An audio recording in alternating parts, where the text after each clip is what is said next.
ಕಳೆದ ಕೆಲವು ದಿನಗಳಿಂದ micro blogging platform Twitter edit button ವೈಶಿಷ್ಟ್ಯ ಹೊರತರ್ತಾ ಇದೆ ಅಂತ ತಿಳಿದು ಬಂದಿತ್ತು. ಆದರೆ ಟ್ವಿಟರ್ಗೂ ಮುಂಚೆ ಮೆಟಾ ಒಡೆತನದ messaging platform WhatsApp edit button ನೀಡುವ ಸಾಧ್ಯತೆ ಇದೆ.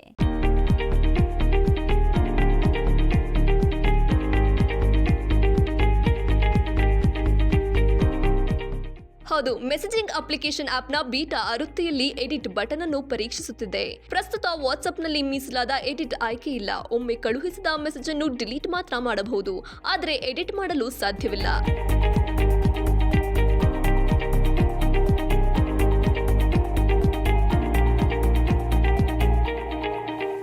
ಆದರೆ ಮುಂಬರುವ ವೈಶಿಷ್ಟ್ಯವನ್ನು ಬಳಸಿ ಮೆಸೇಜ್ ಕಳುಹಿಸಿದ ನಂತರ ಅವುಗಳನ್ನು ಎಡಿಟ್ ಮಾಡಲು ಸಾಧ್ಯವಾಗುತ್ತದೆ. ಎಲ್ಲ ವಾಟ್ಸ್ಆಪ್ ಸಂಬಂಧಿತ ಬೆಳವಣಿಗೆಗಳನ್ನು ಟ್ರ್ಯಾಕ್ ಮಾಡುವ ವೆಬ್ಸೈಟ್ ಈ ವೈಶಿಷ್ಟ್ಯವನ್ನು ಗುರುತಿಸಿದೆ.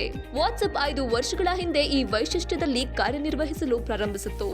ಆದರೆ ಟ್ವಿಟರ್ನಲ್ಲಿ ವರದಿಯಾದ ಕೂಡಲೇ ಅದನ್ನು ಕಂಪನಿ ತಿರಸ್ಕರಿಸಿತ್ತು. ಅಂತಿಮವಾಗಿ 5 ವರ್ಷಗಳ ವಿರಾಮದ ನಂತರ ವಾಟ್ಸ್ಆಪ್ ಮತ್ತೆ ಎಡಿಟ್ ವೈಶಿಷ್ಟ್ಯದಲ್ಲಿ ಕೆಲಸ ಮಾಡಲು ಯೋಜಿಸಿದೆ. ಪ್ರಸ್ತುತ ಅಭಿವೃದ್ಧಿಪಡಿಸಲಾಗುತ್ತಿರುವ ಎಡಿಟ್ ವೈಶಿಷ್ಟ್ಯದ ಸ್ಕ್ರೀನ್ಶಾಟ್ ಅನ್ನ ವಾಟ್ಸ್ಆಪ್ ಬೀಟಾ ಇನ್ಫೋ ವೆಬ್ಸೈಟ್ ಹಂಚಿಕೊಂಡಿದೆ.